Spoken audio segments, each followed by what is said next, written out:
Кыргызы же там не менее, скажем, 3000 лет занимали территорию Северного Алтая, которые мы сегодня знаем в административном понимании как Хакасия, как юг Красноярского края. А на самом деле это же Алтай.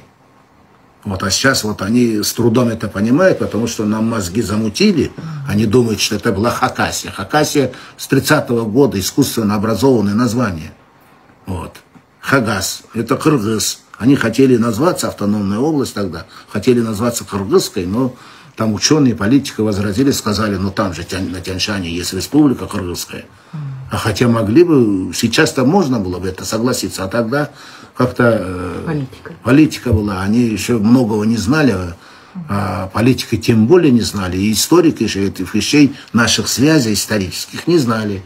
Не знали этногенез развития кыргызского народа. Хотя и в учебниках это все красным по белому, во всех источниках это идет.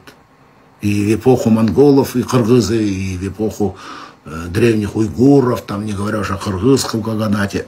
Там же все идет, непрерывно. Кыргызы, они упоминаются не на Тянь-Шане, а здесь, на территории Сибири, то, что мы называем, то есть на территории Северного Алтая, на территории Западной Монголии.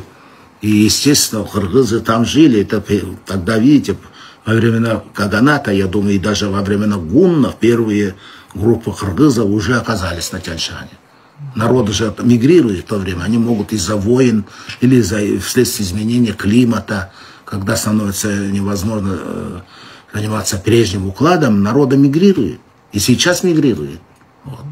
Поэтому вот так надо думать. А то все думают, ага, хакасы думают, что они только там сидели возле Абакана, кыргызы думают, что они жили только в Алато.